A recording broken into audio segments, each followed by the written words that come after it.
Good morning everyone, it's Rachel here from St Lawrence Church in Hatfield and we're here together for our third collective worship session and I hope that you've been having a good time doing homeschool. Now I got some feedback on my collective worship video from Sam here this week, and although I had all the cuddly toys with me last week, Sam still said it didn't feel quite like collective worship. What did you say was missing? A song. A song and people. Yeah. Because when we have collective worship, the whole school normally comes together. But obviously we can't do that at the moment. So I've got with me Sam and Ruben. Do you want to say hello, Ruben? Hello. And Ruben's looking after Burger the tortoise today, so he's joining in with our collective worship too. And we're out here in the garden, and there's something special happening this weekend. Does anyone know what we're celebrating this weekend? Easter. Now, you might be going on an egg hunt. So we've got some Easter eggs, haven't we? Some plastic Easter eggs. And you might be getting some chocolate. And those are all great things that we do around Easter. You might have a nice dinner. Chocolate.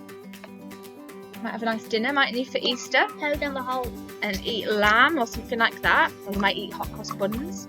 But do you know the real story behind why we celebrate Easter? Well, a lot of it actually happens in a garden. So that's why I thought we'd come out here. Now, who can remember what was the first thing we do in collective worship? Light a candle. Light a candle. Let's light the candle, Ruben. And we welcome God into our collective worship. So, Father God, thank you that you are here with us again this morning. And I pray that you'd help us as we learn a bit more about Easter. Amen. So, Jesus' last week was a little bit of a blur, and I guess it was a bit like the last few weeks have been for us. Been a bit of a blur, haven't they? Yeah.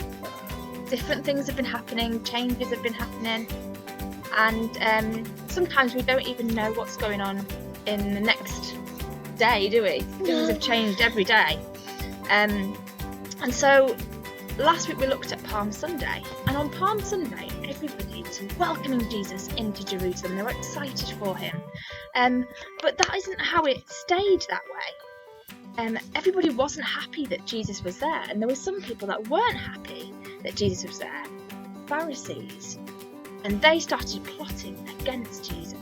And in the week leading up after he arrived on Palm Sunday, these people kept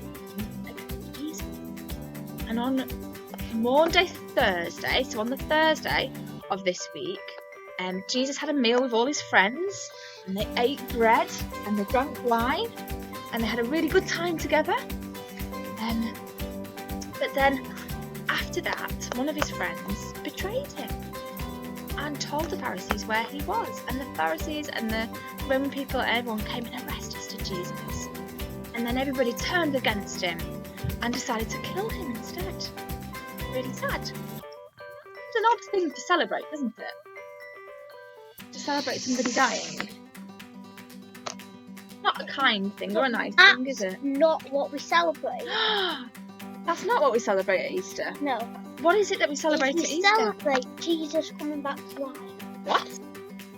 Jesus came back to life? Yeah. No. They did. No. He did. He did? On which day do you think Jesus came back to life? Probably next Sunday. On Easter Sunday. So we actually celebrate, as Christians, we celebrate not that Jesus died, but we think about Jesus dying because it had a really big significance. But we actually celebrate the fact Jesus came back to life, and not a lot of people come back to life, do they? No. Normally, if people die, they stay dead, and we're sad, and we have a funeral, and we grieve, and we're really sad because we miss that person. Yeah.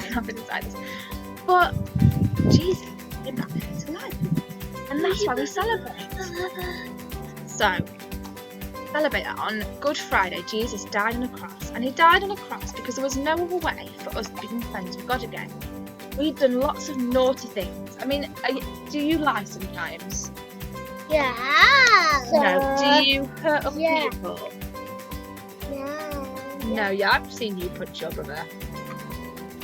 Okay, sometimes we do really Well, you're selfish not things. supposed to We're not supposed to do those things, but we do those things, don't we, sometimes? Just sometimes. We all do selfish and nasty and horrible things sometimes. And that means that God doesn't really want to be our friend. So he took the punishment so that we could be friends with God again. So I've got three questions for you. 3, I think, maybe a few more. So number 1, what do you think about Jesus? Is he someone to celebrate? Did he really rise from the dead? Yes. There's a lot of proof in history that he did actually. He was seen alive after he was definitely dead. So if he did really rise from the dead and he did that for us, what are we going to make of Jesus? Are we going to think about him and thank him for what he did? Are we going to pretend that it didn't happen? Are we going to ignore that? I think we all deserve to kind of actually think about that and give Jesus a response.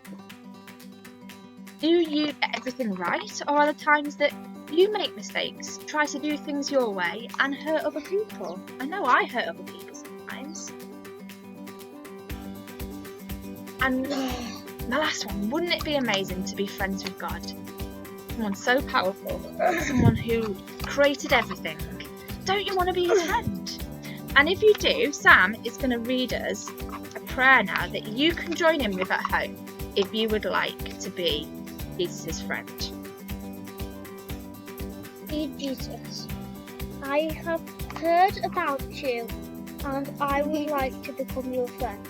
I'm sorry for the times when I've done things that have made you sad and unhappy. I ask you, I know you won't do. Help me to always love and trust you. Thank you so much that you will never leave me because you love me so much. Thank you that you want me to be your friend too. May I get to know you better every day. Amen. Amen. So if you pray that prayer and you want to be friends with God, then let me know. Get in touch and we'd love to know that you've prayed that. So here are some activities that you could do this weekend to celebrate Easter and the events that happened at Easter. Why not make a dunk cross like we've done in the garden, a big art attack with all your balls and garden equipment? You could also make an Easter garden with a plant pot and some sticks and follow the events in the Bible that happened over the Easter weekend. You could also, if you fancy a bit of baking, make some hot cross buns. They have the shape of the cross on the top to remind us that Jesus died on the cross for our sins. There are lots of other ideas online as well for celebrating Easter, but we're going to finish our collective worship time now. I hope you've enjoyed this week. So we're going to say bye from Sam. Bye. Bye from Regan. And bye from Marga. It's bye from me.